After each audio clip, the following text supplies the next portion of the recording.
कि कोई कहे हम संत को चीन्हा, चीन्हा कहते हैं जानने को, को कहे हम संत को चीन्हा, गोस्वामी अपने हाथ कान पर दीन्हा। अगर आपको कोई कहे जगत में, मृत्युलोक में, कि भाई मैं बाबा जी को जान गया, मैं समझ गया बाबा जी क्या हस्ती है, क्या शक्ति है, क्या ताकत है, तो महापुरुषों ने कहा कि अपने दोनों उंगली को ऐसे कान में रख लेना, उसकी बात को आप बिल्कुल मत सुनना। उन्होंने कहा कि कोई उनको जान नहीं सकता। फिर भी स्वामी जी महाराज ने, ये तो महात्माओं की बात होगी, स्वामी जी महाराज ने कहा कि महापुरुष जितना जना दे, किसी को जितना जना दे वो उतना ही जान सकता है। और दूसरी बात उसमें समझो, जो महापुरुषों को जान लेगा वो मौन हो जाएगा, वो चुप्पी साध लेगा, वो कुछ नहीं बोलेगा, क्योंकि जो वो बोलेगा उसके ठीक उल्टी बात लोग करेंगे। लेकिन जो आमतौर पर स्वामी जी महाराज ने मंच से हमको आपको शिक्षा दी, दीक्षा दी, उपदेश दिया, ज्ञान दिया, समझ दिया, भौतिकवाद क्या है, संसार क्या है, आत्मा क्या है, परमात्मा क्या है, इस बात को हमने आपने सुना है। और जो सुना है उसको अगर हम ठीक ठीक उसी तरह से बताएंगे तो सुनने वाले का भी लाभ होगा। इसलिए स्वामी जी महाराज ने जो जो बातें बताई है वह बातें आपको बताई जाएगी। गुरु महाराज ने जो है जो बातें बताई पत्र के रूप में, और हम जो है टपाली के माध्यम से हम आपके सामने लेकर के आए हैं। यहाँ पर बाबा जी ने आखिरी में कुछ वर्षों पहले कहा था कि कोई वक्ता नहीं, अभी कोई वक्ता नहीं, कोई अध्यक्ष नहीं, कोई उपाध्यक्ष नहीं। ये आप में से पुराने लोगों ने सुना होगा। कुछ साल पहले तो स्वामी जी महाराज ने कहा कि जगह जगह टोली बना लो, जगह जगह जो है भजन के अड्डे बना लो, और जगह जगह एक जो है सदस्य की कमेटी बना लो, उसमें कुछ लोग बनाओ, अध्यक्ष बनाओ, उपाध्यक्ष बनाओ, उसमें जो है एक को जो है आप ये बना दो जो पैसा इकट्ठा करे सेवा। तो ये तो पहले आदेश था, लेकिन आखिरी के आदेश स्वामी जी महाराज के ये रहे कि अभी कोई वक्ता नहीं, कोई अध्यक्ष नहीं, कोई उपाध्यक्ष नहीं, अभी सब सेवादार है और सबको भजन का आदेश है। इसलिए इस बात को भी अच्छे से समझ लीजिए, बताने वाला वक्ता नहीं है, ना कोई प्रवक्ता है, सेवक है। सिर्फ गुरु महाराज हमारे गुरु है, और उनके आगे से यानी पीछे के छोर तक, यहाँ से लेकर के सारे हम आप सेवक है, सत्संगी गुरु भाई बहन है। इसलिए सभी बातों को स्पष्ट करना आवश्यक है ताकि किसी को कोई भ्रम न रह जाए गुरु महाराज की बात सुनाने से पहले। आत्माओं का काम बड़ा ही सीधा और सरल और आसान होता है समझने के लिए, लेकिन आसान नहीं जितना हमको आपको दिखाई देता है। स्वामी जी महाराज ने कहा बहुत से लोगों को बातें समझ में नहीं आती कि महात्माओं का क्या काम होता है, इसलिए धीरे धीरे बारी बारी करके उन बातों को रखना पड़ता है। स्वामी जी महाराज ने कहा कि संतों का इस धरती पर आने का केवल एक ही उद्देश्य, और संत कब आते हैं? स्वामी जी महाराज ने कहा सतयुग, त्रेता और द्वापर, तीनों काल में संत नहीं आए। तब उस मालिक की दया संतों पर होती है और संतों की दया जीवों पर होती है। यह प्रसंग होना बहुत जरूरी है। मालिक की दया संतों पर और संतों की दया जीवों पर, तब जाकर के ऐसे पुण्य फल हमारे आपके उदय होते हैं, तब जाकर के महापुरुषों का दर्शन, उनका सत्संग और नामदान हमको आपको प्राप्त होता है। तो स्वामी जी महाराज ने कहा कि संतों का एक ही काम होता है, एक ही लक्ष्य और एक ही उद्देश्य होता है। स्वामी जी महाराज ने बहुत अच्छे से और स्पष्ट भाषा में समझाया। गुरु महाराज ने कहा कि मैंने तुमको चौगड्डा सत्संग सुनाया। चौगड्डा का मतलब परिवारवाद, समाजवाद, आध्यात्मवाद, आत्मवाद, परमात्मावाद, राजनीति, सब कुछ गुरु महाराज ने हमको आपको समझा करके रखा है। तो असल संतों का आने का उद्देश्य जो होता है वो तो अलग होता है, लेकिन ऐसी परिस्थिति जब यहाँ पर मृत्युलोक में विकट परिस्थिति निर्माण हो जाती है, जैसे इस समय पर मौजूदा समय पर हो चुकी है, तो सत्संग में स्वामी जी महाराज ने एक समय कहा था कि बच्चा, इस घोर कलयुग में पाप की एक चरम सीमा रखी गई थी, पाप की एक चरम सीमा रखी गई थी, और कलयुग का प्रथम चरण आरंभ हो रहा है, प्रथम चरण ही चल रहा है। इस प्रथम चरण में इतना पाप बढ़ गया है जो अंतिम चरण में होना चाहिए था। इसलिए अभी जो है किसी शक्ति की आवश्यकता थी, तो अभी राम और कृष्ण की जरूरत नहीं। राम और कृष्ण आ जाए तो वो काम नहीं कर सकते। ये सत्संग में गुरु महाराज के शब्द हैं। अभी उनसे कोई ऊपर की शक्ति हो, उनसे कोई समर्थ महापुरुष धरती पर आए तो वो जो है ये कार्य कर सकता है। तो स्वामी जी महाराज ने कहा कि संतों का सीधा लक्ष्य और सीधा कार्य होता है। कौन सा? गुरु महाराज ने कहा कि जिस तरह से आप देखिए, सुई का काम क्या होता है? सुई का काम जोड़ने का होता है। कपड़ा अगर फट जाए या दो भाग में बटा हो, तो आपको अगर उसको जोड़ना है तो क्या करेंगे? बाजार में से सुई लेकर के आएंगे, और सुई की कीमत कितनी है? 54, 58 या रुपया, बहुत कम मात्रा में और सस्ती से सस्ती है। लेकिन काम कितना बड़ा है। दोनों टुकड़ों को यानी कपड़े को जोड़ने का काम सुई कर सकती है, तलवार नहीं कर सकती, तीर नहीं कर सकता, और कोई बड़ा शस्त्र और अस्त्र नहीं कर सकता। वो काम कौन करता है? सुई कर सकती है। और कितने की है? बहुत सस्ती है। तो स्वामी जी महाराज ने कहा कि काल भगवान ने उस परमपिता, उस अनामी, उस करतार से तुमको जो अलग कर दिया है, तो उसके पास दोबारा जोड़ने के लिए, उसमें मिलाने के लिए, उस अथाह आनंद में भेजने के लिए, उस मालिक के दर्शन और दीदार के लिए, जन्म मरण के चक्कर से तुमको छुड़ाने के लिए, तुमको सच्चे देश और सच्चा वतन और सच्चा मालिक के घर जाने के लिए महापुरुष माध्यम बनते हैं, और वह काल भगवान से छुड़ा करके उस मालिक से तुमको और हमको जोड़ते हैं। तो इसलिए गुरु महाराज ने कहा कि सुई सुहागन संत जन, सुई सुहागन संत जन बिछड़े दे मिलाए। यानी संतों का काम क्या है? मिलाने का काम है, तोड़ने का काम नहीं है। तोड़ने का काम किसका है? स्वामी जी महाराज ने कहा काल का है। वह तोड़ने का काम करेगा, संतों का काम तोड़ने का नहीं, उनका जोड़ने का काम है। और दूसरी तरफ समझने का प्रयास करिए, स्वामी जी महाराज ने और थोड़ा सा खोल करके बता दिया। गुरु महाराज ने कहा कि हम आए उस देश से जहाँ तुम्हारो धाम, हम आए उस देश से जहाँ तुम्हारो धाम, और तुम सबको घर पहुँचाओना एक हमारो काम। एक ही काम और एक ही उद्देश्य और एक ही लक्ष्य लेकर के स्वामी जी महाराज ने कहा कि संत धरती पर आते हैं और उनका जो है एक सूत्री कार्यक्रम होता है। वह गरीब अमीर, ऊंच नीच, छोटा बड़ा और जाति, अनपढ़ और बे अनपढ़ नहीं देखते। गुरु महाराज ने कहा कि आओ कोई भी पंथी, आओ कोई भी धर्मी, सबके लिए खुला है मंदिर यह हमारा। यानी महापुरुषों का मंदिर, आला दरबार ऐसा होता है जिसमें किसी प्रकार का कोई भेद नहीं, ना रंग का, ना रूप का, ना पढ़े का, ना अनपढ़ का, ना गरीब का, ना अमीर का। महापुरुष सबको अपना मानते हैं और सबको अपना समझते हैं। पुराने समय में स्वामी जी महाराज कार्यक्रम करा करते थे, तो उस समय पर जो है प्रेमियों को कहते थे कि सब धर्म हमारे, सब मंदिर मस्जिद गिरजाघर हमारे, सब पंथ हमारे और हम सब उनके। यानी किसी में कोई भेद बाबा जी नहीं करते। तो स्वामी जी महाराज ने कहा कि संतों का एक ही काम होता है कि इस जीवात्मा को जो अनादिकाल से उस मालिक से छूट चुकी है, दोबारा इस जीवात्मा को उस मालिक में मिलाना, यही संतों का लक्ष्य और उद्देश्य होता है, यही कार्य होता है। और स्वामी जी महाराज ने जो है इसी कार्य को जो है 10 जुलाई 1952 से आरंभ किया, अर्दली बाजार काशी से, जहाँ से आपके जैन पंथ का जो वहाँ से प्रारंभ हुआ है, सारनाथ से। बौद्ध धर्म का प्रारंभ वहीं से हुआ है, काशी, अर्दली बाजार, सारनाथ जिसको कहते हैं।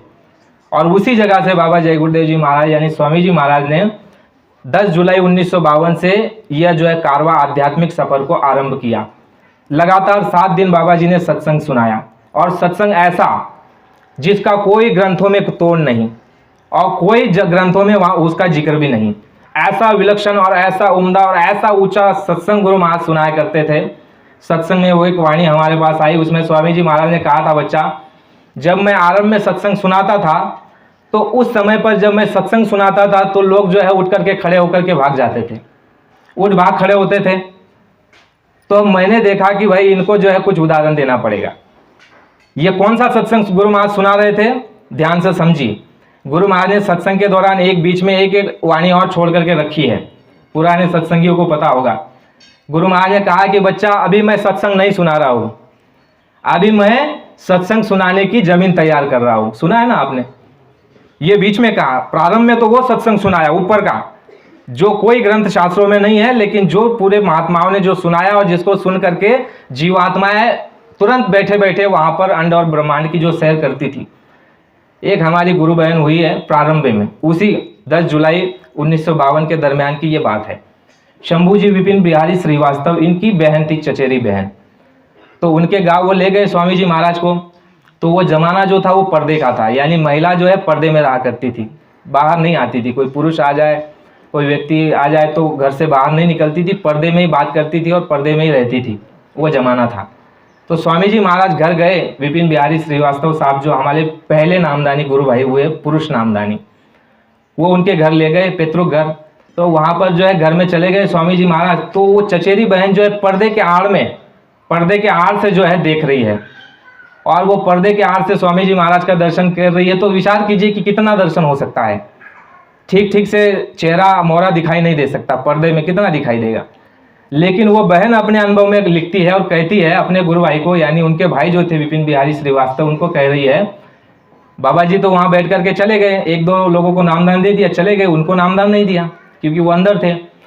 तो वो अपने भाई को कहती है कि भैया मैं बाबा जी का जब दर्शन किया उसके बाद से जब मैं आंख बंद करती हूँ तो मुझे जो है प्रकाश नजर आता है। आप विचार कीजिए, जिसने पर्दे में रह करके दर्शन किया, ठीक ठीक से देखा भी नहीं चेहरे मोहरे को, वो पर्दे में अंदर खड़ी रह करके कह रही है कि भैया जब से मैंने गुरु महाराज को देखा है, बाबा जी को, आपके गुरु को, तब तो उन्होंने गुरु धारण नहीं किया था, और तब से मैं आंखें बंद करती हूँ, सोती हूँ या फिर दिन को आंख बंद करती हूँ तो मुझे आंखों के सामने सफेदी नजर आती है, उजाला नजर आता है, रात को भी और दिन को भी। जो अंधेरा दिखता था पहले वो छट गया, वो दिखाई नहीं देता। तो वो तो उनको पहले मालूम नहीं था, क्योंकि ये चीज जो गुरु महाराज ने रखी है ये विलक्षण है, ये कहीं पर भी आपको नहीं मिलेगी। क्योंकि स्वामी जी महाराज ने कहा कि बच्चा ये ले लो नामदान, ये तुमको कहीं मिलेगा नहीं, ना कोई इसको जानता है, और जो जानता है उसके पास तुम जा नहीं सकते हो, क्योंकि तुम्हारे पास वो पहचान की आंख नहीं है, इसलिए ये ले लो नामदान। फिर साथ में और जोड़ देते हैं कि बच्चा नहीं भी लेना चाहो तो भी इसको ले लो, नहीं भी लेना चाहो तो भी इसको ले लो। कैसे? जैसे तुम्हारे घर में मकान में एक स्टोर रूम होता है, स्टोर रूम, उसमें बहुत से भंगार और वस्तुएं ऐसी पड़ी रहती है जो आपको काम में नहीं आती, कि चलो भाई ये काम की नहीं है, चलो डाल दिया इसको। लेकिन साल में कभी ऐसा समय और मौका आता है जब आपको याद आता है, अरे भाई कोई वस्तु वहाँ पर हमने ऐसे रखी थी कबाड़े में, उस स्टोर रूम में, तो वो काम आ गई, तो आप उसको निकाल करके काम में ले लेते हो। तो है बच्चों, ये चीज़ कहीं मिलेगी नहीं है, और इसको ले लो, और न भी लेना चाहे तो भी ले लो, आने वाले समय में ये मिलेगी नहीं है और यही तुम्हारे काम आएगी। ऐसा शब्दों का जाल जो सामान्य तौर से नहीं समझ सकते, वो मालिक से ही गुहार और अर्जी लगानी पड़ती है कि हुजूर समझा दीजिए, समझा दिए, इस बुद्धि को, जड़ बुद्धि को जो है विवेकशील बना दीजिए। अभी अभी गुरु बहन ने गाया ना, जड़ बुद्धि को चेतनवंत बनाते, यानी जड़ में जिसमें प्राण नहीं होता, जो हलचल नहीं कर सकता, उसमें भी वो चेतन फूंक सकते हैं, उसमें से भी जो है वो आवाज निकाल सकते हैं, ध्वनि निकाल सकते हैं, उसमें से भी जो शब्द का प्रवाह निकाल सकते हैं। ऐसी उनकी ताकत और उनकी शक्ति। तो स्वामी जी महाराज ने कहा, विपिन बिहारी श्रीवास्तव ने कहा स्वामी जी महाराज को कि स्वामी जी महाराज, हमारी बहना ये कहती है कि बाबा जी का दर्शन करने के बाद उजाला नजर आता है, तो ऐसा क्यों हो रहा है? तो स्वामी जी महाराज ने उनसे कहा कि बच्चा जब वो सामने आएगी तभी तो मैं बताऊंगा। तो वो बहना जब है सामने आई और स्वामी जी महाराज ने उसको नामदान दिया, गुरु मंत्र और दीक्षा, गुरु मंत्र नहीं, स्वामी जी महाराज ने कहा नामदान, यह दान सर्वोपरि है। गुरु महाराज ने कहा, दो तीन वस्तुओं को बड़ा जोर दे करके कहते हैं सत्संग में, और हमको कभी कभी लगता था स्वामी जी महाराज वही चीज़ रटा रहे, वही चीज़ बोलते हैं, लेकिन उस गहराई में हम जा नहीं पाए। स्वामी जी महाराज दो तीन चीज़ों को बड़ा विलक्षण और अमूलक, अनमोल ऐसा कहते थे। पहली चीज़ स्वामी जी महाराज कहते थे, बच्चा ये मनुष्य तन, ये मानव शरीर, ये अमूलक बेशकीमती ऐसा उस मालिक ने तुमको दे दिया है, जिसके सामने अगर तुम पूरे दुनिया का खजाना और हीरे मोती पोखराज पन्ना और सारी शान शौकत और सारा राजपाट उठा करके एक पर्दे पर रख दो और उसको कहो कि हमको मनुष्य शरीर दे दो, तो ये मिलने वाला नहीं है। ये कैसे मिलता है? स्वामी जी महाराज ने कहा कि अनंत जन्मों की पुण्याई जब इकट्ठा होती है उसके बाद आपको ये मनुष्य तन और मानव शरीर मिलता है। ये अमूलक है बच्चा, और इसमें जो श्वासों की पूंजी आपको दी गई है उसकी एक श्वास के मुकाबले पूरे संसार के दौलत नहीं कर सकती। ये अमूलक मानव तन शरीर है, नर नारायणी शरीर है, और इसको पाने के लिए देवी देवता तरसते हैं। लेकिन देखिए, हम उसको पाने के बाद भी कहा जा रहे हैं देवी देवता की ओर। स्वामी जी महाराज ने कहा कि जो देवी देवता बने वो सभी यही से जो मानव शरीर में जिनको सत्संग मिल गया, ज्ञान मिल गया, उपदेश मिल गया, सच और झूठ, न्याय अन्याय, पाप और पुण्य, अच्छा और बुरा, इसकी जिनको परख हो गई, और जिन्होंने अपने जीवन में पुण्य ही पुण्य कमाया, उनको ये मनुष्य शरीर छूटने के बाद उनका अगला जो पड़ाव था वह देवता में उनको योनि और जन्म दे दिया गया। और जिन्होंने पाप किया, अन्याय की, अनीति की, दुराचार, व्यभिचार, भ्रष्टाचार किया, उनको जो है 184 में और नरकों में उस फेरे में डाल दिया। तो जो कुछ भी यहाँ से गए हैं सारे मनुष्य शरीर से होकर के, इसलिए स्वामी जी महाराज ने कहा कि यह जो है सुनहरा मौका, ये मनुष्य तन, ये मनुष्य शरीर, ये नर नारायणी देह, गुरु महाराज ने कहा कि ये गोल्डन चांस है, ये सुनहरा अवसर है, ये सुनहरा मौका है बच्चा, ये दोबारा मिलने वाला नहीं है। जय गुरुदेव।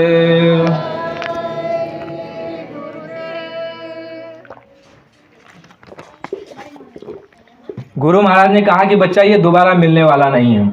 स्वामी जी महाराज ने यहाँ तक सत्संग में कह दिया कि अगर तुमने भजन नहीं किया तो ये शरीर तुमको अब मिलने वाला नहीं है, भजन करोगे तो ये शरीर बचेगा। स्वामी जी महाराज ने कहा कि भजन करोगे तो अगला जन्म मनुष्य शरीर में दे दिया जाएगा, किसी सत्संगी के घर में जन्म दे दिया जाएगा, और अधूरी जो साधना तुम्हारी बाकी है वो साधना वहां से आरंभ करा दी जाएगी। लेकिन भजन नहीं करोगे तो स्वामी जी महाराज ने कहा कि ये मनुष्य शरीर अब तुमको दोबारा मिलने वाला नहीं है। महापुरुषों की दया से ये मानव तन मनुष्य शरीर तुमको और हमको मिल गया। महापुरुषों की दया भी इसमें बीच में आ गई। एक तो गुरु महाराज ने कहा था कि अनंत जन्मों के जब पुण्य इकट्ठे होते हैं उस समय पर यह मनुष्य शरीर मिलता है। शब्दों का जाल समझिए। फिर अन्य एक जगह स्वामी जी महाराज ने कहा कि महापुरुषों का जब संस्कार था जीवों पर, उनके कारण उनको मनुष्य तन मिल गया। तो बोले महापुरुषों का कैसे संस्कार? स्वामी जी महाराज ने कहा कि उनके शरीर का इतना प्रताप और इतना तेज होता है, वह अगर किसी वृक्ष का एक फल खा ले तो उस पेड़ को जो है मनुष्य शरीर मिल जाता है, मानव तन उसको मिल जाता है। किसी घोड़े के टांगे की सवारी कर ले तो उस घोड़े को मनुष्य शरीर मिल जाता है। किसी गाय का जो दूध पी ले तो उस गाय को अगला जन्म मनुष्य का मिल जाता है। तो इसी तरह स्वामी जी महाराज ने कहा कि दादा गुरु जो है एक ही गाय उनके पास थी, और उस गाय के लिए दादा गुरु जो है सुबह से जाकर के दोपहर या शाम को जो है चारा लेकर के आते थे। पूरा दिन या आधा दिन वहाँ लगा देते थे चारा लेने के लिए। तो बहुत से सत्संगी प्रेमियों ने सोचा कि दादा गुरु इतना समय कहाँ लगाते हैं, तो जरा देखा जाए। तो कुछ सत्संगी जाकर के जो है दादा गुरु को देने गए कि भाई दादा गुरु क्या कर रहे हैं। तो दादा गुरु जो है एक नदी के किनारे बैठे थे और ऐसे अपने पैरों को ऐसे नदी में डाल करके रखा था, और साथ साथ जो है पानी उठा करके कुल्ला भी करते थे। दिन में कुल्ला तो सुबह किया जाता है, लेकिन दादा गुरु वहाँ पर दिन में कुल्ला कर रहे हैं और पैर ऐसे नदी में डाल करके बैठे हुए हैं। अब प्रेमियों ने देख लिया और लौट करके आ गए। तो प्रेमियों ने जो है दादा गुरु को पूछा कि हुजूर महाराज, स्वामी जी महाराज, ये क्या लीला थी, ये क्या खेल है, हमारे समझ में नहीं है, हमारे समझ से बाहर है। तो दादा गुरु ने समझाया, बच्चा समझाने का भी तरीका देखिए, अपनी बड़ाई नहीं करेंगे, समझाने का तरीका समझिए। उन्होंने कहा कि बच्चा, महापुरुष जिस जीव को स्पर्श कर ले उसको मनुष्य तन मिल जाता है, दूसरा जन्म सीधा उसका मनुष्य शरीर का। अगर महापुरुष कुल्ला करके पानी डाल दे और वो कुल्ले का पानी जिस जीव में, जल के जीव के मुख में जाएगा, स्पर्श करेगा, उन सभी को जो है अगला जन्म सीधा मनुष्य का मिलेगा। इतना विलक्षण तेज उनका शरीर का है, और अन्य तो छोड़ दीजिए, शरीर का इतना प्रताप है। ठीक था, उसको तेज भगाना था तो बड़ी जोर जोर से वो चाबुक लगाता घोड़े को, और घोड़ा आवाज करता, उसको दर्द होता। तो दादा गुरु पीछे बैठे हुए थे, स्वामी जी महाराज तो शिष्य रूप में थे, स्वामी जी महाराज मौन रहते थे, क्योंकि स्वामी जी महाराज ने जो उदाहरण पेश किया है गुरु के सामने, संसार में कोई नहीं कर सकता। आप अगर गुरु महाराज का जीवन चरित्र देख ले, उनकी जीवनी, उनकी बायोग्राफी अगर आप देख ले, तो आपको दुनिया में, संसार में कोई भरमा नहीं सकता। ऐसा विलक्षण उदाहरण उन्होंने पेश किया है। स्वामी जी महाराज दादा गुरु के सामने जाते नहीं थे, इतने डरते थे, बुलाने के बाद ही, और जब जाते थे तो ऐसे विनम्र होकर के खड़े रहते थे।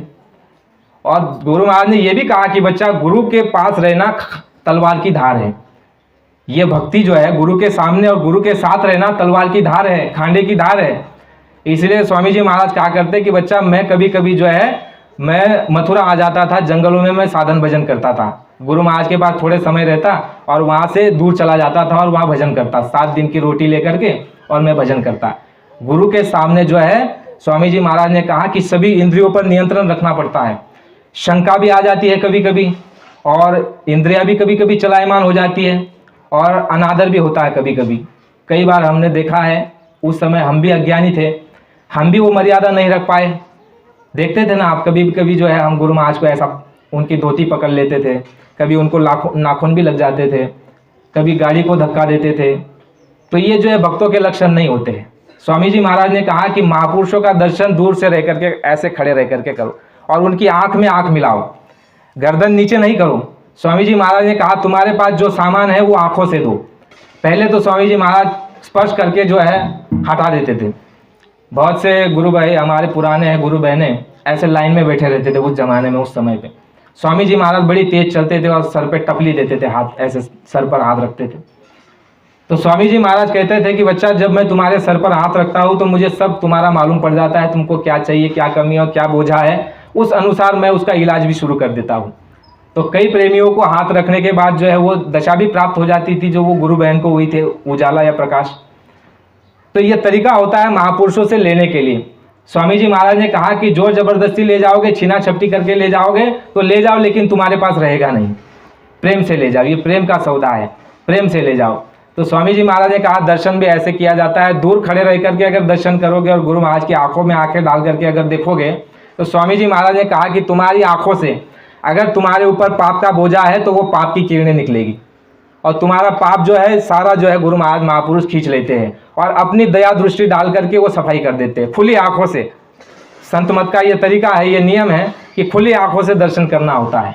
तो ये लेने के तरीके होते हैं। तो स्वामी जी महाराज ने हमको आपको समझाया कि महापुरुष जब धरती पर आते हैं तो वो दोनों जगह की, दोनों तरफ की झोली भर करके लाते हैं। पहले तो स्वामी जी महाराज ने कहा कि जैसे वो तांगे की बात रह गई अपनी, तो तांगे वाले को बड़ा जोर जोर से मारता था, तो दादा गुरु जो है नाराज हो गए। उस तांगे वाले को कहा कि भाई क्यों मार रहे हो, चल तो रहा है ठीक तरह से, फिर भी तुम क्यों मार रहे हो उसको। तो तांगे वाला ध्यान नहीं देता और फिर भी जोर जोर से मारता। लेकिन महापुरुष बड़े दयालु होते हैं, उनकी दया का जो है कोई पारावार नहीं।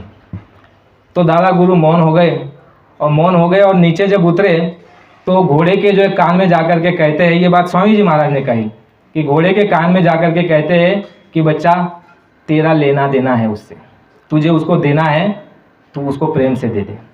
और ऐसा बोल करके जो है वहाँ से चले गए। और स्वामी जी महाराज ने ही इस बात को बताया कि थोड़ी देर बाद जो है वो घोड़ा जो है अपनी मंजिल में जाकर के जो है वो गिर गया, यानी उसका शरीर शांत हो गया, छूट गया।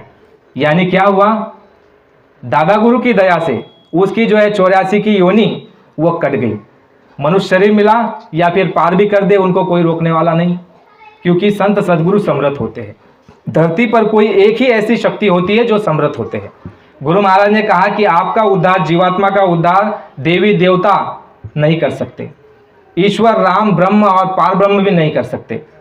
गुरु महाराज ने कहा कि आपका उद्धार केवल संत सद्गुरु ही कर सकते हैं। इसी तरह देखिए स्वामी जी महाराज ने जो है एक दृष्टांत और बताया था। ये महापुरुषों की शक्ति को हमको आपको समझना है।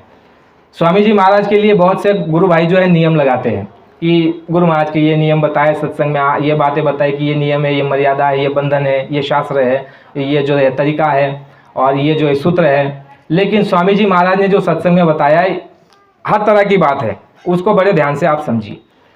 स्वामी जी महाराज ने सत्संग में बताया कि दादा गुरु जो है गाय को चारा जब लाते थे तो उस गाय को ये कहते थे कि लो जलेबी खाओ, और गाय बड़ी प्रेम से उसको खाती थी चारे को, और ये कहते थे कि लो जलेबी खाओ। और ये उसको ये भी शब्द कहते थे कि अब तुमको दोबारा यहाँ पर नहीं आना। ये दो शब्द स्वामी जी महाराज सुनते थे कि ये लो जलेबी खाओ, और दूसरा शब्द बोलते थे कि अब तुमको यहाँ पर नहीं आना।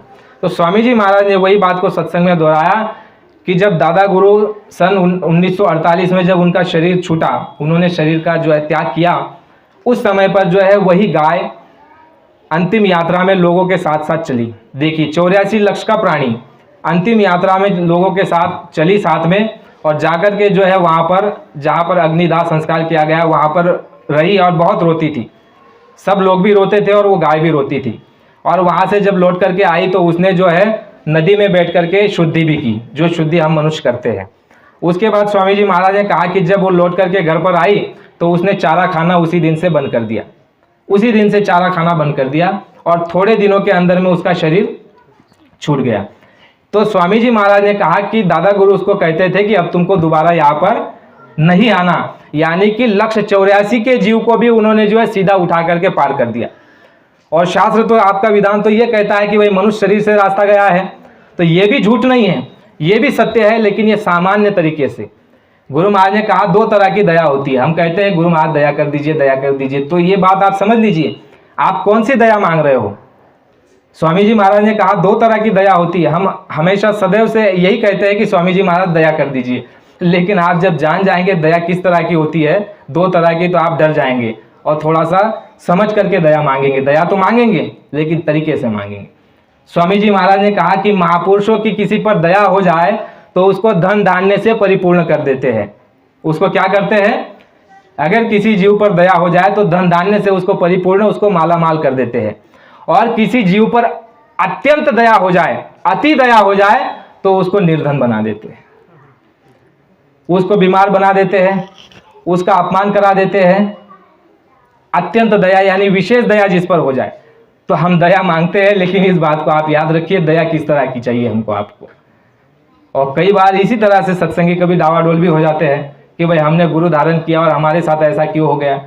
तो स्वामी जी महाराज ने सत्संग में एक बार दफ़ा सुनाया था, कबीरदास जी के जो शिष्य थे धर्मदास जी, उनकी कहानी स्वामी जी महाराज ने बताई कि जब कबीरदास जी धर्मदास जी को मिले तो पहले तो जहाज़ें चलती थी समुद्र में, विश्व के अंदर में व्यापार फैला हुआ था, बहुत बड़ा व्यापार था धर्मदास जी का, तो बड़ा अच्छा सा चलता था। लेकिन जिस दिन गुरु धारण कर लिया, कबीर साहब को से गुरु मंत्र ले लिया, उसी दिन से देखिए उनके साथ क्या होना शुरू हो गया।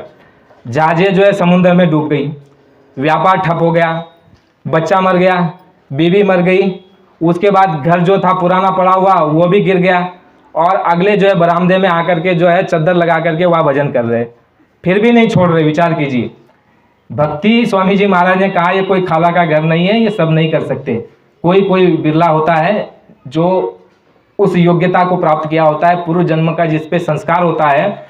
महापुरुष क्या करते हैं, हम आप भक्ति करने के लायक नहीं, हमारे पास वो साधन ही नहीं है, वो विवेक ही नहीं है, और हमारे पास वो पूंजी ही नहीं है कि हम भक्ति कर सके। तो महापुरुष क्या कहते हैं, स्वामी जी महाराज ने कहा कि जब महापुरुष नीचे धरती पर आते हैं उस समय पर अपने साथ ऊपर से जीवों को लेकर के आते हैं और उनको जगह जगह जो है जन्म दे देते हैं, जगह जगह। जैसे आपका ये जो है इस क्षेत्र में जो है किसी को एक नामदानी को यानी सत्संगी को यहाँ जन्म दे दिया, तो जब वो जीवन जिएगा तो बड़ा विलक्षण जीवन जिएगा, क्योंकि उसके संस्कार है और ऊपर से मंडलों से उसको नीचे उतारा गया है, तो वह सबसे अलग दिखेगा। आप कहोगे भाई है तो सत्संगी लेकिन उसके विचार बड़े ऊंचे हैं, बड़ा त्यागी है, बड़ा तपस्वी है, सबसे प्रेम करता है, सबके काम आता है, संगत में सेवा करता है, सेवा भी देता है, ध्यान भजन भी खूब करता है, किसी का दिल नहीं दुखाता, यानी ये आचरण और व्यवहार। तो महात्मा कहते हैं कि जब ऐसे जीवों को जगह जगह जन्म दे देते हैं तो उनको देख करके, गुरु महाराज ने कहा कि उनको देख करके अन्य जीव जो है देखा देखी उसकी भक्ति में लग जाते हैं, क्योंकि गुरु महाराज ने यह कहा कि देखा देखी पाप और देखा देखी पुण्य होता है। इसलिए ऐसा कोई जीव नीचे उतार करके जगह जगह पूरे भारतवर्ष में जो है गुरु महाराज ने कहा कि जगह जगह जो है जीवों को उतार करके जन्म दे दिया जाता है, और उनको देख करके हम जैसे, आप जैसे तो नहीं कहता हूँ, आप तो विद्वान हो, आप ज्ञानी मालूम पड़ते हो, हम जैसे मूर्ख अज्ञानी लोग देख करके कि नहीं भाई बड़ा भला आदमी है। क्योंकि जो सरकार का डंडा उसको सुधार नहीं सका, घर के ज्ञानी विद्वानी और धर्मशास्त्र का ज्ञान उसको सुधार नहीं सका, और अनेक तरह की समझौती ज्ञान जो उसको जो है शाकाहारी नहीं बना सका, और ध्यान भजन नहीं करा सका, और सज्जन नहीं बना सका, और बाबा जी के पास ऐसी क्या चीज़ थी कि उन्होंने उनको जो है शाकाहारी बना दिया और उन्होंने उसको नेक और सच्चा और अच्छा इंसान बना दिया। तो ऐसा जब हमारे जैसा अज्ञानी आदमी देखता है तो क्या कहता है कि भाई बाबा जी में जरूर कोई बात है। क्योंकि अगर गुरु महाराज ने क्या कहा था सत्संग में, बच्चा तुमको देख करके जो है लोग मेरे पास आते हैं। स्वामी जी महाराज ने यह कहा था कि सत्संगियों तुम्हें आदर्श बनना है, अमर संदेश सदगुरु का तुम्हें चरितार्थ करना है। क्या कहा कि ऐ सत्संगियों तुम्हें आदर्श बनना है। आदर्श क्या होता है? आदर्श होता है समाज में एक अच्छा व्यक्ति। महात्मा गांधी एक आदर्श हुए, सुभाष चंद्र बोस भी आदर्श हुए, जो सामाजिक जो बड़े बड़े नेता और अच्छे लोग हुए, धार्मिक लोग, वो सब आदर्श थे। आदर्श का मतलब होता है जिनको पीढ़ी दर पीढ़ी याद किया जाता है और उदाहरण दिया जाता है कि देखो भाई अमुक आदमी कैसा था। तो ऐसे सत्संगियों तुम्हें आदर्श बनना है। और अमर संदेश, कैसे आदर्श बनोगे? गुरु का जो अमर संदेश है, गुरु की जो शिक्षा है, गुरु का अमर संदेश तुम्हें चरितार्थ करना है। चरितार्थ का मतलब होता है अपने चरित्र में। चरित्र हमारा आपका रहनी गहनी, उठना बैठना, देखना बोलना चलना, और हमारा आचरण और व्यवहार। गुरु महाराज ने कहा कि यह तुम्हारा आचरण जो है ऊंचा होना चाहिए। सत्संगियों तुम्हें आदर्श बनना है, अमर संदेश सदगुरु का तुम्हें चरितार्थ करना है, यानी तुमको अपने चरित्र में उसको ढालना है। क्योंकि स्वामी जी महाराज ने कहा कि तुमको देख करके लोग मेरे पास आते हैं। और मान लीजिए हमारी रहनी गहनी अगर खराब होगी, अगर बुरे व्यवहार और आचरण हमारा होगा, तो लोग क्या कहेंगे मालूम है? जब आप और हम टोपी लगाने लग गए, जब से पहले तो मालूम नहीं पड़ता था कि जय गुरुदेव वाले है कि क्या है, लेकिन अभी बहुत ध्यान से आपको और हमको रहना पड़ेगा। क्योंकि आपने टोपी लगाई है, जो है तन पर जो है कपड़ा लगाया है जय गुरुदेव नाम का, और आपसे अगर सामाजिक व्यवहार में कभी कमी हो जाए, त्रुटि हो जाए, गलती हो जाए, धोखा हो जाए, चोरी कर लो, बेईमानी कर लो, झूठ बोल लो, तो लोग आपके माँ बाप को नहीं बोलेंगे, आपके और हमारे गुरु महाराज को बोलेंगे। यही कहेंगे कि वो जय गुरुदेव वाला है, यही कहेंगे ना। तो हमने तो नाम तो कमाया नहीं गुरु महाराज का, लेकिन नाम गमा दिया। वैसे तो उनकी पगड़ी जो है सफ़ेद है, उस पर कोई दाग नहीं लगा सकता, लेकिन हमारी मूर्खता के कारण गुरु महाराज ने समझाने में कोई कोर कसर नहीं छोड़ी। लेकिन हम आप कितना ले पाए, कितना समझे, ये हमारे आपके ऊपर निर्भर करता है। तो प्रेमियों, शुरुआत में जो आपको बात बताई, महात्माओं का काम एक होता है कि जीवात्माओं को यहाँ से ले जाना, उस मालिक के दर पर जीते जी पहुँचाना। गुरु महाराज ने कहा, बच्चा अगर मरने के बाद तुमको कोई कहे कि मुक्ति मिल जाएगी, मोक्ष मिल जाएगा, देवता का दर्शन हो जाएगा, गुरु महाराज ने कहा कि उसकी बात को मत मानना। जीते जी जो है तुम भगवान का दर्शन कर सकते हो। तुम्हारे इस शरीर में ऐसी संरचना की गई है, इसमें 9 द्वार जो है वह बाहर खुलते हैं, जैसे 2 कान के, 2 आँख के, 2 नाक के, 1 मुंह, पेशाब का और टट्टी का। ये 9 द्वार जो है आपके शरीर के, ये बाहर खुलते हैं। और एक 10वां दरवाजा है जिसको ब्रह्मरंध्र कहते हैं, जो गुप्त है, उसको जो है अंदर से खोला जाता है और उससे जीवात्मा बाहर निकलती है और अंड खंड और ब्रह्मांड की सैर करती है। और जीते जी देवी देवता, ब्रह्मा विष्णु महादेव, आदि माँ शक्ति, 33 करोड़ देवी देवता, 9 करोड़ दुर्गा, 10 करोड़ शंभु, ईश्वर ब्रह्म, पारब्रह्म, महाकाल, सत्पुरुष, अलख, अगम और अनामी, इन सभी का दर्शन और दीदार तुम इसी घाट पर बैठ करके, जो ये मनुष्य मंदिर का जो सच्चा घाट है, गुरु महाराज ने कहा दोनों आंखों के मध्य भाग में जीवात्मा बैठी हुई है, और जिसके अंदर में स्वामी जी महाराज ने कहा कि उसका रंग और रूप इतना सुंदर है कि जब उसको तपस्वी साधना के द्वारा देख लेते थे तो यह कहते थे कि अहम ब्रह्मास्मि, वो यह कहते थे कि मैं ही ब्रह्म हूँ। इतनी वो सुंदर। स्वामी जी महाराज ने कहा कि उसके भीतर एक आँख है, एक कान है, उस आँख से जो है तुम उस नज़ारे को देखो, और जब वो आँख खोल लोगे तो बाहर क्या है, अंदर क्या है, ऊपर क्या है, नीचे क्या है, सब बैठे बैठे जान लोगे। गुरु महाराज ने कहा कि उस आँख का खुला हुआ कोई महात्मा तुमको मिलना चाहिए। स्वामी जी महाराज ने कहा कि रास्ता तुम्हारे पास ही है। गुरु महाराज ने क्या कहा, रास्ता दूसरी जगह नहीं है, रास्ता तुम्हारे पास ही है, लेकिन रास्ते का भेदी, बात को समझिए, रास्ते का भेदी कोई होना चाहिए। और जब रास्ते का भेदी मिल जाए तो अपने ही, जो घर में ही घर का भेद बता दे, जो घर में ही तुमको दर्शन दीदार करा दे, और उस महात्मा की महिमा है, और उसकी जो है उसकी महिमा इस मृत्युलोक में गाई जाती है। तो पहला तो कहा कि मनुष्य शरीर अनमोल है, अमोलक है, ये मिलता नहीं है, और देवी देवता इसके लिए तरसते हैं। दूसरा कहा कि नामदान अमोलक है, ये मिलता नहीं है, ना कोई जानता है, जो जानता है उसके पास तुम जा नहीं सकते, नहीं भी लेना चाहो तो भी इसको ले लो, आगे आने वाले समय में ये मिलेगा नहीं, और यही तुम्हारे काम आएगा। 2 चीज़ अनमोल हो गई। तीसरी चीज़ गुरु महाराज ने कहा कि संतों का मिलना कठिन है और अमोल है। गुरु महाराज ने क्या कहा, पहला तो मनुष्य शरीर, दूसरा नामदान। नामदान का मतलब स्वामी जी महाराज ने कहा, नामदान ये होता है कि नाम, रूप, आवाज और स्थान। गुरु महाराज ने कहा कि ये गुप्त भेद होता है नामदान, जिसका वर्णन जो है सभी धर्मशास्त्रों में लिखा गया है कि का कहू लगी नाम बड़ाई, राम न सखई नाम गुण गाई। जय गुरुदेव, जय गुरुदेव।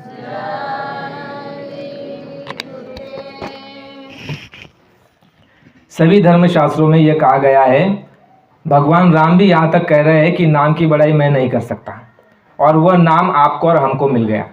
तो स्वामी जी महाराज ने सत्संग में कहा कि बच्चा, एक पल की साधना का जो मुकाबला है वह तुमको जो है ईश्वर भी दे नहीं सकता। इतनी ऊंची साधना और इतना विलक्षण जो है ये मार्ग है, ये विलक्षण मार्ग है। उसके दरमियान एक स्वामी जी महाराज ने जो है सत्संग वचन सुनाया था काफिले के दौरान, काफिला चल रहा था और सत्संग हो रहा था एक जगह पर। तो वह सत्संग करते करते स्वामी जी महाराज ने ऐसा कहा कि बच्चों, ये जो काफिले में चल रहे हैं साथ में, आप इनको नहीं समझ सकते, नहीं जान सकते। इनके पास इतनी शक्ति है, इनको अगर महापुरुष अगर इन पर बंधन न रखे, इनको अगर रोक करके न रखे, तो ये पृथ्वी का जो है इधर से उधर कर सकते हैं। इतनी ऊंची साधना ये आपको और हमको मिली है। लेकिन स्वामी जी महाराज ने क्या कहा कि सभी साधकों को और जिन जिन को नामदान दे करके साधना करा रहे हैं, उस सारी साधना को महापुरुष गुप्त रखते हैं, क्योंकि अगर वो बता दे और खोल दे तो बाबा जी ने कहा कि तुम उसको खर्चा कर दोगे।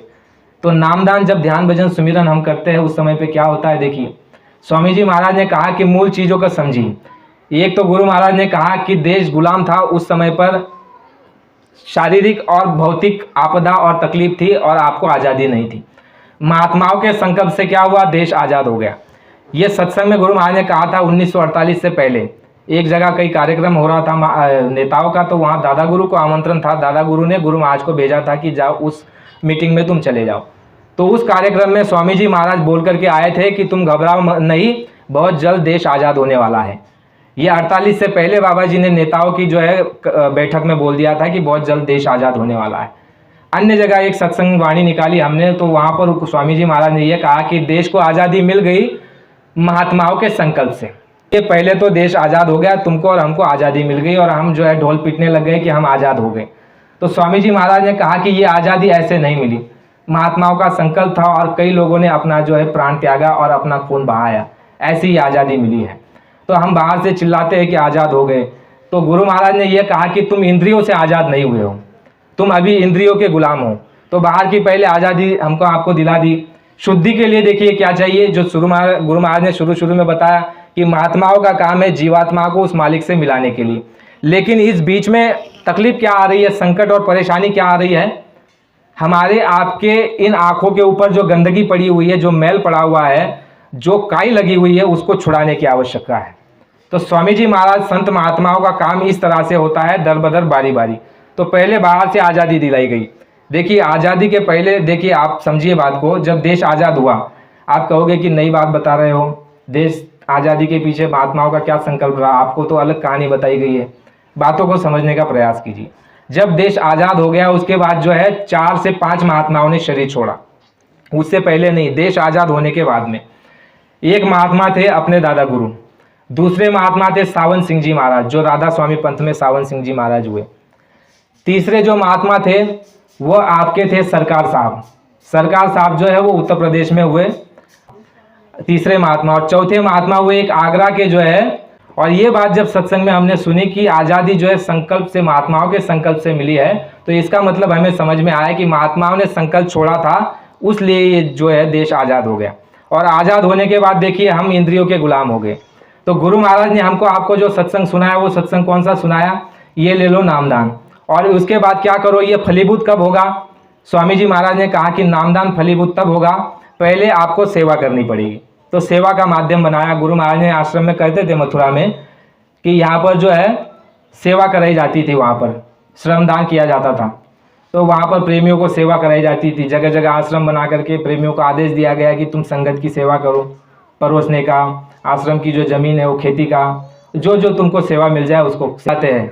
बाहर क्या हो रहा है, कौन क्या बोल रहा है, कुछ उनको होश नहीं। तो इसी तरह स्वामी जी महाराज ने कहा कि भजन में तुम जब लय हो जाओगे तो उस समय पर वो आवाज़ साफ सुनाई देने लगेगी। और जब आवाज़ साफ सुनाई देने लगेगी तो उस समय पर तुमको जो है वो पकड़ लेगी। और उसकी रफ्तार इतनी तेज़ है, स्वामी जी महाराज ने कहा कि ये आपका रॉकेट की रफ्तार कुछ नहीं है।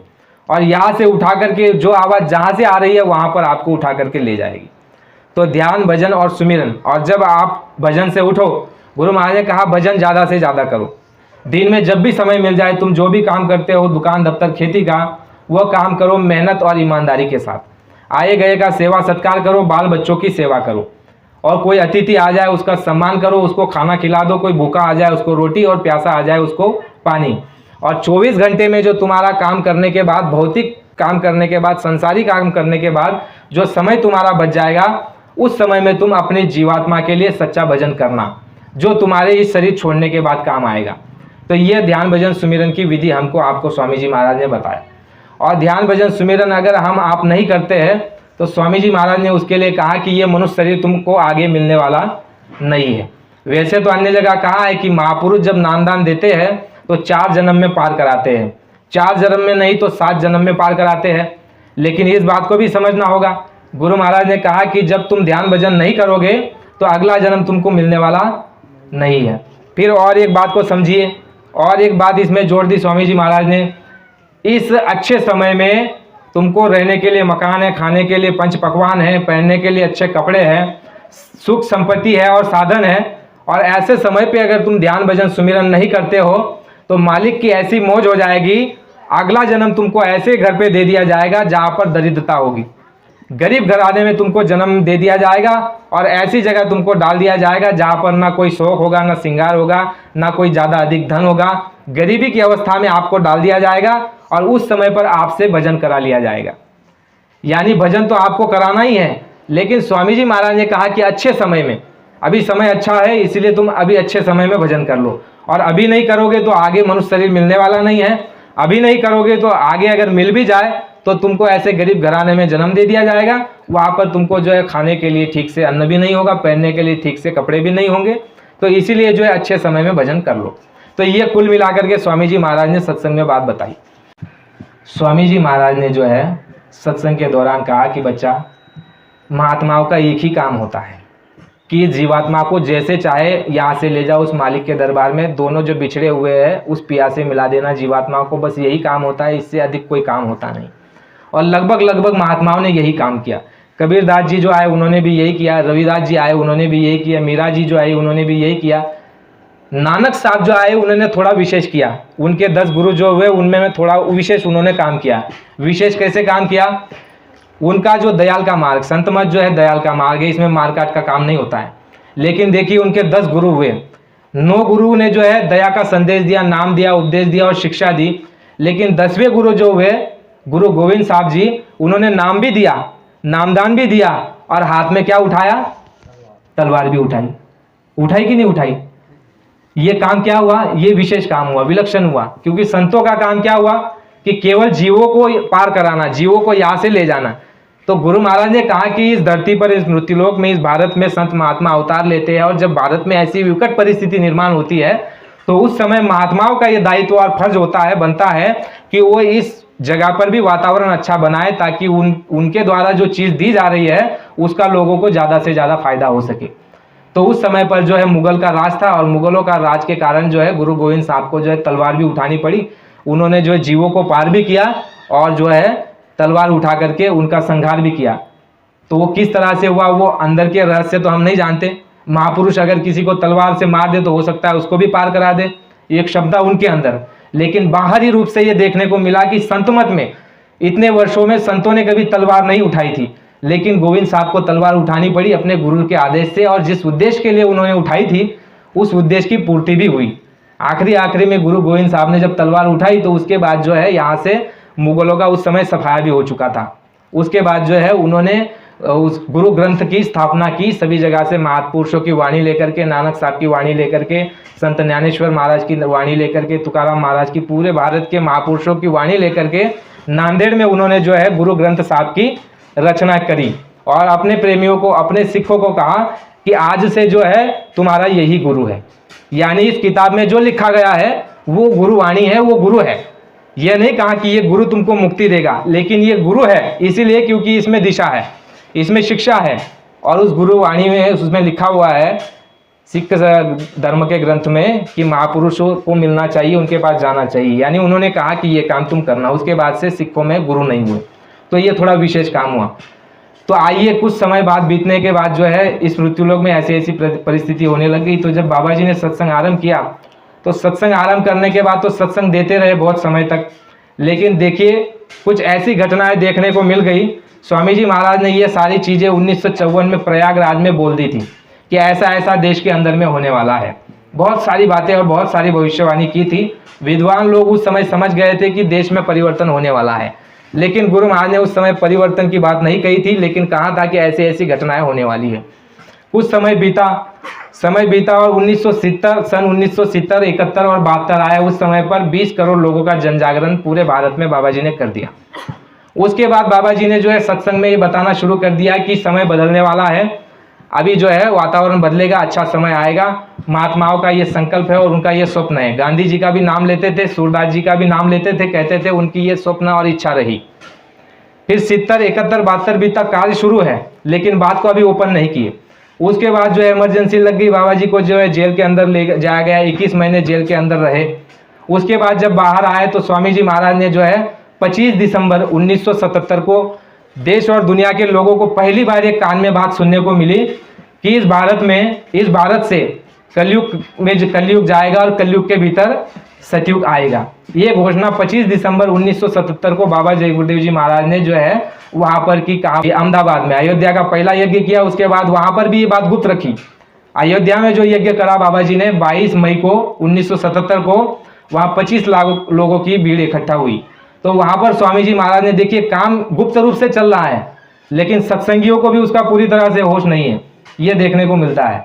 स्वामी जी महाराज ने अयोध्या में जो यज्ञ किया, उस यज्ञ में जो है 25 लाख लोग इकट्ठा हुए और उसमें स्वामी जी महाराज ने कहा कि एक देवताओं को प्रसन्न किया गया है। और वहां पर जो है किसको आह्वान किया गया? साधुओं को, जो देश के अंदर तमाम लाखों करोड़ों की संख्या में साधु है उनको आह्वान किया। देखिए क्या बता रहे हैं उन साधुओं को कि उठो साधुओं, जगत को जगा दो, अभी ये सोने का और छुपने का और गिरी कंदराओं में बैठने का समय नहीं है। तुमने समाज की रोटी खाई है और समाज का तुम्हारे ऊपर ऋण है, और उस ऋण को अदा करने के लिए तुम समाज में निकलो और लोगों के बीच में जाकर के धर्म, कर्म, न्याय, नीति, सदाचार का पाठ पढ़ाओ और उनके दुख में, तकलीफ में उनका साथी और सहयोगी बनो। उठो साधुओं, जगत को जगा दो। उन साधुओं को वहां पर आह्वान किया। फिर भी हम जो है सत्संगियों को पूरी तरह से समझ नहीं आया कि क्या मामला हो रहा है। फिर 25 दिसंबर 1977 को बाबा जय गुरुदेव जी महाराज ने अहमदाबाद में एक घोषणा की, आपके ही गुजरात में, कि कलयुग में कलयुग जाएगा और कलयुग में सतयुग आएगा। और यह कहा कि गुजरात की जनता सौभाग्यशाली होगी। गुजरात की जनता, आप गुजरात के ही हो ना, कहा कि आप सौभाग्यशाली होंगे आने वाले समय में। तो वहां पर स्वामी जी महाराज ने कहा कि 33 करोड़ देवी देवताओं को प्रसन्न कर लिया गया और 1000 प्रस्ताव पास कर लिए गए हैं। 5 प्रस्ताव वहां पर बताया, उसमें कहा कि सतयुग आएगा, देवताओं की मर्जी है। उसके बाद अन्य एक कार्यक्रम में बताया कि देवता जो है देश के चारों कोने में बैठ करके पहरा दे रहे हैं। वो यज्ञ करने के बाद देवता चारों तरफ जो है चारों कोने पर बैठ करके पहरा दे रहे हैं देश के अंदर। फिर बाबा जी ने कहा था कि देश के अंदर कोई भी बाहर की शक्ति या युद्ध करेंगे, आक्रमण करेंगे तो अपनी मुंह की खाएंगे। क्यों? क्योंकि भारत से ये परिवर्तन होगा और देवता जो है चारों तरफ यहाँ पहरा लगाए हुए है। सन 1971 में युद्ध हुआ था, आपको मालूम होगा, पाकिस्तान के साथ। उस समय पर जो है बाबा जी ने जो है प्रधानमंत्री को पत्र लिख करके भेजा था कि युद्ध क्षेत्र में अवतारी शक्तियां जो है भारत का साथ दे रही है, इसलिए भारत की पराजित नहीं हो सकती, भारत विजयी होगा। ऐसा पत्र लिख करके उसको भेजा था प्रधानमंत्री को। और वो पत्र जाने के बाद जो है, और लड़ाई तो चली रही थी, लेकिन उसके बाद आपने और हमने देखा, इतिहास को देखो जरा, शस्त्र के साथ में है फिर भी उन्होंने आत्मसमर्पण कर दिया। और जो शाम मौनिक शाह वहां पर है, और यही बात बाबा जी ने युद्ध के समय प्रधानमंत्री को पत्र लिख करके कह दिया कि भारत की जो है पराजित नहीं होगी, भारत हार नहीं सकता, भारत की विजय होगी, तुम निश्चिंत रहो। तो ये सब काम होते जा रहा है, लेकिन हमारी बात समझ में नहीं आ रही, इसीलिए ये बात लेनी पड़ रही, नहीं तो विशेष सत्संग हमारे लिए ज़्यादा आवश्यक है। तो स्वामी जी महाराज ने वो बात बताई, सतयुग आएगा, कलयुग जाएगा, कलयुग के भीतर में कुछ हजार वर्षों के लिए। तो ये बात जब बोलना शुरू कर दिया स्वामी जी महाराज ने, तो साथ साथ में लोगों को ये भी कहने लग गए कि, एक उदाहरण देते थे कि लंका में त्रिजटा राक्षसी ने स्वप्न देखा। उसने एक स्वप्न देखा कि हनुमान आए, हनुमान ने लंका जलाई, रावण का संहार राम ने किया और माता सीता को ले जाकर के जो है अशोक वाटिका से अपने अयोध्या लेकर के गए। तो त्रिजटा राक्षसी ने स्वप्न देखा राम राज्य का, राम ने रावण की पराजित की और सीता माता को ले जाकर के अयोध्या ले जाकर के राम राज्य की स्थापना की। यह कौन बता रहा है? बाबा जी बता रहे हैं कि यह त्रिजटा का स्वप्न था।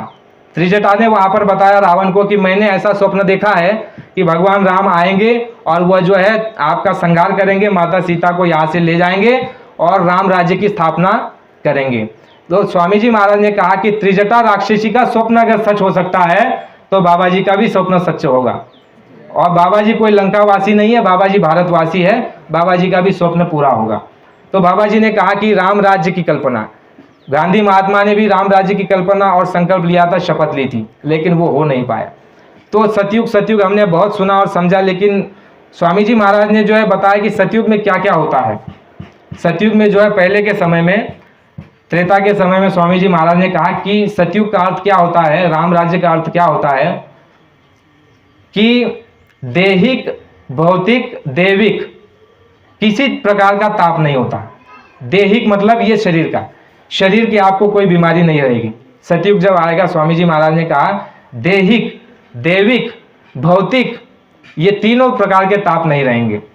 भौतिक कहते हैं ये जगत का ताप, जो आज जगत का ताप देख रहे हो ना, ये भी सतयुग में नहीं रहेगा।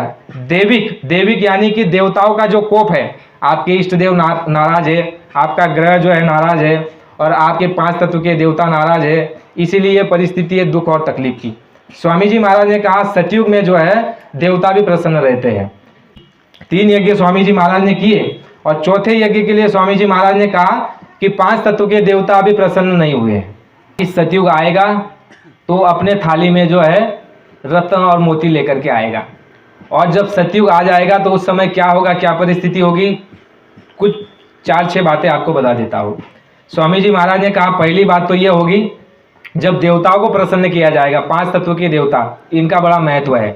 5 तत्व का ये शरीर है, 5 तत्व का ये सारा आप ग्रह पर जो देख रहे हो ये सब है।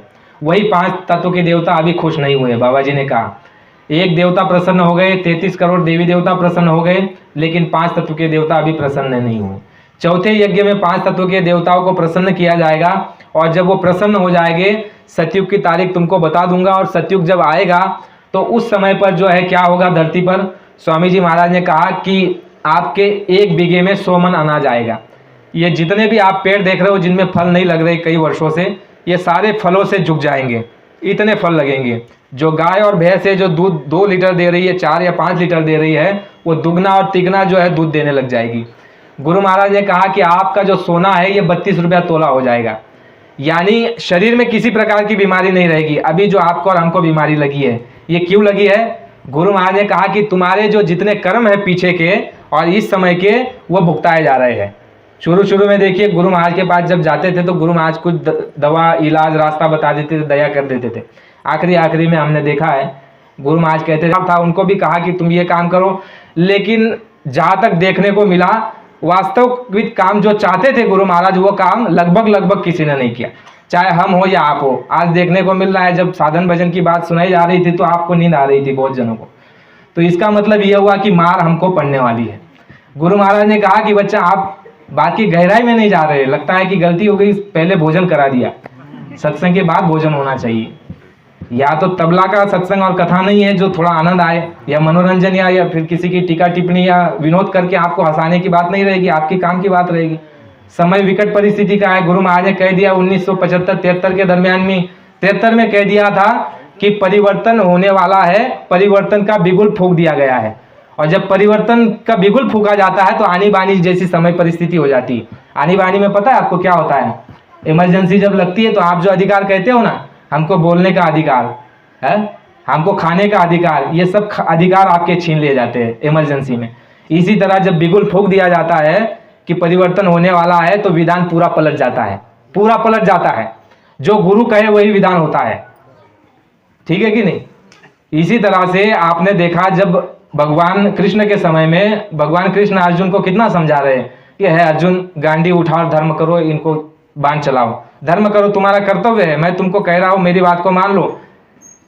लेकिन अर्जुन क्या कहते हैं? नहीं कि ये मेरे भाई है, मेरे चाचा है, मेरे नाना है, मेरे गुरु है, मैं कैसे इन पर बाण चलाऊं? तो ये तो धर्म ही था, किसी को मारना ये अधर्म था, चाचा को मारना गद्दी के लिए, सत्ता के लिए अधर्म था, वास्तव में अधर्म था। लेकिन ये बात कौन कह रहा है? जो परिवर्तक है, जो परिवर्तन करने के लिए धरती पर आया है, उसका वचन है, उसकी वाणी, उसका आदेश है। क्योंकि परिवर्तन की जिम्मेदारी और सत्ता और जो शक्ति जिसके पास होती है, वो जो कहता है वही आदेश और वही जो है नियम और संविधान होता है। लेकिन अर्जुन ने बात को नहीं माना। अर्जुन को बहुत समझाया कि है अर्जुन, नपुंसक मत बनो, ये भी काम बनो, तुम वीर हो, वीर की तरह काम करो। बहुत सी वचन वाणियां हैं गुरु महाराज की। जवानों को जगाया, उठो जवानों, भारत के वीर जवानों जागो, ये वक्त बदलने वाला है। बहुत सारी बातें हमको आपको बताई, जवानों को भी जगाया, सबको बताया, बहनों को बताया कि तुम अपने परिवार में जो है अच्छे काम के लिए, अगर शाकाहारी बनाने के लिए तुमको डांट भी लगानी पड़े बच्चे को तो डांट लगा दो। लेकिन है प्रेमियों, बच्चा मांस खाता रहेगा, शराब पीता रहेगा और आने वाला समय बड़ा भयंकर है। गुरु महाराज ने कहा रक्षा नहीं होगी, तुम्हारे सामने तुम्हारा बच्चा तड़पेगा, रोएगा, चीखेगा और कुदरत प्रकृति कोप में मारा जाएगा तो तुम्हारा हृदय कांप उठेगा। तब कैसे बर्दाश्त करोगे? गुरु महाराज ने कहा आने वाले समय में सबकी दाढ़ी में आग लगने वाली है और आग लग चुकी है। गुरु महाराज ने कहा साधन और बचाव का एक ही रास्ता है, वो है भजन।